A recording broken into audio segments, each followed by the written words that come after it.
Ah oui, je sais bien que... François de Rugy, bonjour. Vous êtes le président de l'Assemblée nationale, en vacances à Ouessant, Oui. comme tous les ans. En vacances à Ouessant, comme tous les ans et comme plusieurs fois dans l'année, depuis maintenant 40 ans. Alors, l'Assemblée nationale a déjà voté un certain nombre de textes qui avaient été promis par le président Macron. Il y a eu pas mal de cafouillages. On a un peu insisté sur ces jeunes députés de La République En Marche qui ne savaient pas forcément qu'il fallait voter ou qui ne connaissaient pas le règlement de l'Assemblée. Tout ça va rentrer dans l'ordre. On préfère insister sur les cafouillages que sur ce qui a été voté. Et moi, je retiens qu'évidemment, il y a une assemblée profondément renouvelée, donc avec une forme de rodage. Certains se sont aussi permis du bizutage. Donc malheureusement, ça a pu donner lieu à des débordements. Et puis d'un autre côté, si on prend un peu de recul, on constate qu'il y a eu 18 textes qui ont été votés. 11 le sont définitivement. Et parmi ces 11, 2 textes majeurs. Le texte qui va amorcer la réforme du Code du travail et le texte dit de moralisation de la vie publique. Alors, la loi de moralisation, évidemment, elle suscite à la fois des attentes et des inquiétudes, des insatisfactions. Beaucoup trouvent qu'on en fait trop et d'autres pas assez. C'est un grand classique du genre. Moi, ce que je constate, c'est que depuis des années, l'Assemblée nationale était plutôt dans la culture du secret et de l'opacité. Petit à petit, sous la pression externe, des médias, des citoyens, il y avait eu un peu plus de transparence et quelques réformes. Je crois qu'il y a un mouvement, il y a une aspiration des Français à ce que la transparence devienne la règle. Que la lutte contre les conflits d'intérêts, ce soit une préoccupation permanente pour les politiques comme pour les fonctionnaires, c'est normal. Et je crois que d'ailleurs, à partir du moment où on va se dire c'est normal, ensuite vous voulez passer à autre chose. Voilà, ça permettra de parler du fond du travail parlementaire. Alors la réforme du Code du travail, c'est la mère de toutes les batailles, si on peut dire. Vous allez l'accompagner seulement parce que ce sont des ordonnances qui ont été prises. Oui, le président de la République l'avait dit avant les élections, quand il était en campagne, et donc il a été élu avec cet engagement de lancer une réforme du Code du travail par ordonnance. Contrairement à ce que disent beaucoup de gens, parfois de mauvaise foi, les ordonnances, ça ne veut pas dire que le Parlement est squeezé. Nous en avons débattu, on a débattu du champ de ces ordonnances au mois de juillet.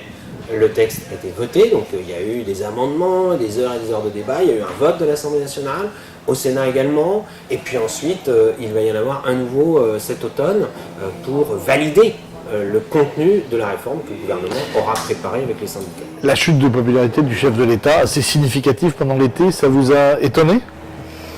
Pas tellement, parce que finalement, dans notre système politico-médiatique aujourd'hui, on sait bien qu'il y a un peu une dictature de l'immédiateté. Donc on voudrait des résultats tout de suite. Il y a une attente qui est forte, une attente de résultats, et elle est légitime. Moi, le premier, en tant que responsable politique, je veux que dans ce mandat de 5 ans, on ait des résultats sur l'économie et l'emploi, sur les déficits et la dette, sur la baisse des impôts, sur la qualité de vie, sur un meilleur fonctionnement de nos grands systèmes d'éducation, de santé. Mais tout ça ne se fait pas en un jour. Vous restez écologiste, bien que vous soyez devenu le 4e personnage de l'État. On s'inquiète parfois, dans certains milieux, des capacités de Nicolas Hulot à résister à Bercy et au ministère de l'Agriculture. Il a tout de même montré qu'il avait du caractère à propos des perturbateurs endocriniens. Il y a quelques doutes sur le plan climat. Comment vous évaluez les choses ? Comme toujours, quand on a une personnalité qui est à la fois très connue, comme Nicolas Hulot, mais qui n'était pas dans le champ politique jusqu'à présent, à part quelques petites incursions, mais il était plutôt considéré comme un responsable associatif. Il y a des gens qui craignent qu'il soit trop radical, qu'il veuille imposer trop vite des changements écologiques, mais il y en a d'autres qui craignent au contraire, peut-être ses anciens amis associatifs, que ça n'aille pas assez loin, pas assez vite. Moi, je vois qu'il agit. Il a bien compris dès le début que quand on était ministre, évidemment, on ne faisait pas ce qu'on voulait du jour au lendemain. Il fallait prendre la mesure des problèmes et puis, pas à pas, avancer pour que des transformations soient faites dans le domaine du climat et de l'énergie, dans le domaine de l'automobile, dans le domaine de l'agriculture, évidemment. La santé, parce que quand on parle des perturbateurs endocriniens, ça paraît un peu théorique, mais en fait, c'est la santé qui a derrière ça. Derrière les questions d'environnement, de plus en plus, il y a des questions de santé. On sait qu'on ne peut pas faire comme si ça n'existait pas. Et en même temps, on sait que ces choses-là, on ne les change pas en un jour. Alors, vous avez vous-même, en tant que président de l'Assemblée, votre propre agenda de réforme. Quelles sont les priorités ? Alors, moi, j'ai souhaité que l'Assemblée nationale soit à la pointe de la transformation de notre pays.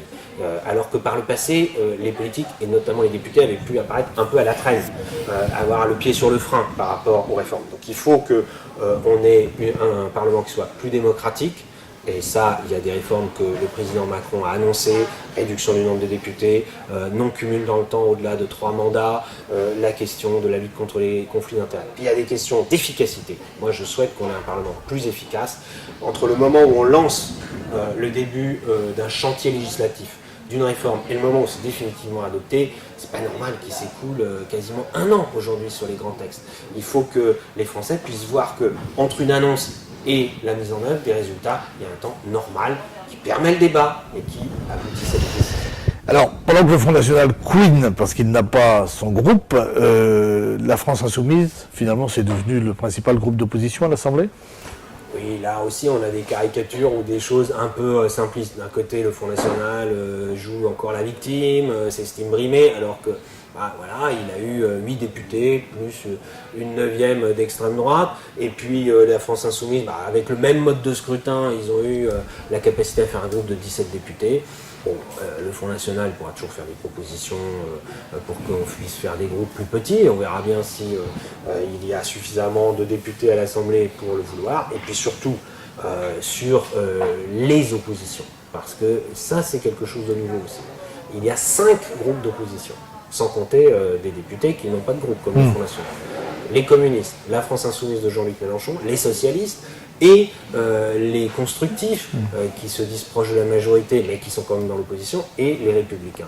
Évidemment, ça fait... ça ouvre le jeu. Oui, et puis ça induit parfois un peu de surenchère, il faut bien le dire. Mais en tout cas, on aurait tort de penser que l'opposition, c'est telle figure, comme Jean-Luc Mélenchon, ou telle autre. C'est les oppositions. Et moi, en tant que président de l'Assemblée nationale, à la fois, je le vois bien, ces oppositions, et je suis attaché à ce qu'elles puissent. Et le groupe majoritaire, présidé par Richard Ferrand, on lui reproche parfois de ne pas tenir suffisamment son groupe. Et là aussi, c'est quelque chose qui existe toujours quand on a un groupe majoritaire, donc plus de 300 députés, plus un allié, le groupe Modem, qui lui a 47 députés. Donc c'est sûr que sur ces 300 députés comme les 47, quasi-totalité qui sont des nouveaux et nouvelles députés, là aussi, ça ne se fait pas, contrairement à ce que disent certains, à la baguette. Et donc oui, il y a des discussions, oui, on avance, et il y a parfois des débats à l'intérieur du groupe majoritaire. Mais là aussi, si on regarde les choses avec un tout petit peu d'objectivité, on constate que les engagements pris par le président de la République et par les candidats En Marche aux législatives, ils sont tenus. Monsieur le Président, bonne fin de vacances à Ouessant, la rentrée sera chaude. En tout cas, on s'y prépare en reprenant des forces. À bientôt. Merci.